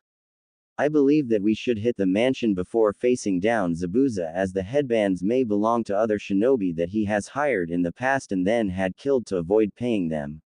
Trophies perhaps. Naruto filled them in. Sasuke nodded. He knew the place well. He knew the general layout as well. How many people are we talking and any non-combatants? Kakashi demanded. A few non-combatants, but they are being held in the basement. For the most part it looks like they are being held hostage. Perhaps more victims for his human trafficking ring. As for the enemies, there are at least 100 or so bandits and approximately 20 ronin. As I said before, no noticeable shinobi. Naruto replied. Kakashi sat quietly for a few minutes and then looked over at Shino. Have you had your first kill yet? The calm way that he asked it made Tazuna shiver at the reminder that shinobi were killers and assassins. No, was the curt reply. Kakashi had noticed over the time that the boy had been training with him that Kurenai had been doing a piss-poor job, and Shino had never noticed just how little he was improving until this mission. I see. We'll raid the mansion tonight. Shino, I want you to stay with Hinata when we go in. Naruto, I want you to start stringing up traps with your clones before we head out. Once your clones are done, I want Sasuke to create a diversion so that the traps will take out as many as possible before we attack. Your clones are to head down to the captives and keep them out of harm's way. After that we go in and kill all of the bandits. We can't risk them getting a hostage. Keep Gato alive though. Kakashi laid out for the genin, who nodded in understanding. Shino wasn't sure how he felt about the killing everyone part, but at the same time he knew that if they didn't, the bandits would more than likely take out their frustrations on the villagers. Kurenai, you are to stay here and protect Tazuna. Naruto and I will leave some shadow clones behind to assist. I doubt that Zabuza will come tonight, but we can't be too sure. He ordered. The Genjutsu mistress merely nodded. She hadn't been doing much talking ever since Sasuke had blown up at her. Finishing their meals, the genin went about checking their supplies instead of training, and an eerie silence fell over the house. After a few hours, Naruto nodded and sent the clones off. It was only a matter of time before the raid would begin. The night was quiet, if not a little darker than the bandits would have liked. There was rarely anyone that was daring enough to attack Gato, and so guard duty often got boring. Just as he was about to doze off, a loud explosion rang out from the other side of the mansion and warning alarms began to blare through the air. The fact that someone had been brazen enough to attack was a foreign concept to the guards as they all began to move towards the blast. If only they had the light of the moon available, they might have managed to notice the shinobi thread on the ground.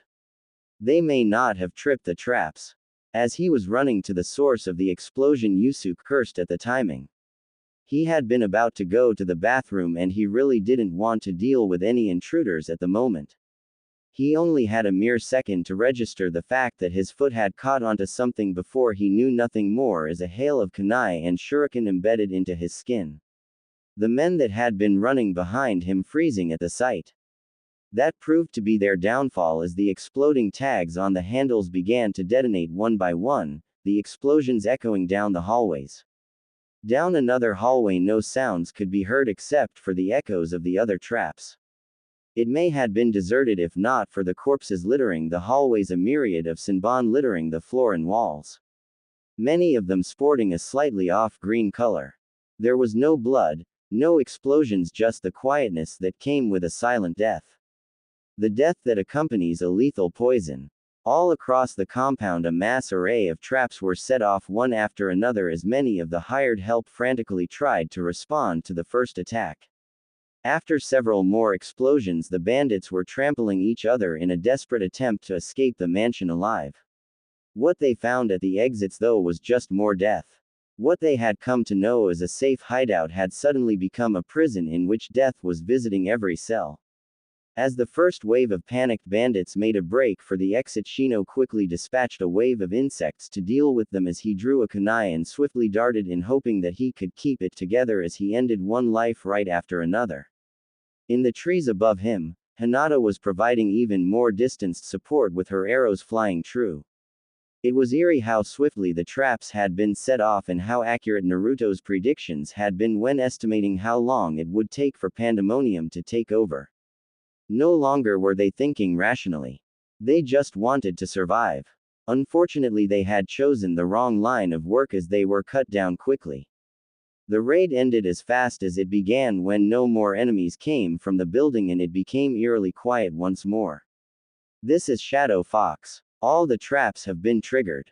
The only survivors are holed up in Gato's office on the 3rd floor. There are 4 bandits and 3 Ronin left. The civilians have been moved to safety. Naruto's voice rang over the headset that Aburame was wearing. All right team, move in. Be careful though, I don't want to trigger any of their defenses.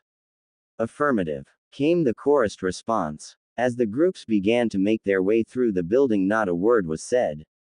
No words needed to be said. With Sasuke and Naruto. Sasuke and Naruto were heading towards Gato's office from the southern end of the building when it happened. A massive explosion from under their feet. As the floor began to collapse under them, Sasuke grabbed Naruto's hand and threw him back up to the stable floor and quickly activated his Sharingans, hoping to use Susanoo to lessen the impact. They had been separated and Sasuke was not a fan of their predicament. He had to find a way to regroup with his Hokage. Standing, he narrowed his eyes. First things first. I have to deal with him first. He thought to himself as he looked at the man in front of him. How the Dobi had missed him he had no idea, but despite the appearance of a normal civilian, Sasuke's instincts were screaming, Shinobi. Well, I was most certainly not expecting to find the Uchiha survivor. You also seem to have quite the advanced Sharingan. Quite the prodigy, aren't you? The man taunted. Sasuke just narrowed his eyes and prayed that the Rokudaime would be fine without him. As the dust settled down, Naruto cursed, realizing that the ceiling had caved after the explosion and that the hole had been covered up. He hadn't expected Sasuke to throw him out of harm's way like that though. His promise to take care of him was showing through. He made good on his promise, Minato. He thought to his unborn son. Even though he knew that he was here to make things better for his children, he still felt bad leaving them behind the way that he did. However, not only would they not have survived the jutsu, they had no form in the past, meaning that they would have ceased to exist. Shaking his head clear, he looked at the man stepping out of the wall and narrowed his eyes. There was no mistaking the man before him. I got a mini Yondaime, how quaint. The man taunted. Naruto's eyes narrowed and he felt rage building in his chest. How has life been since you betrayed Uzu? He asked the stranger. The smile faded and a glare replaced it. Who are you and how do you know that? I know a lot of things, especially about Uzu's fall, and your role in it, Uncle Ryusuke.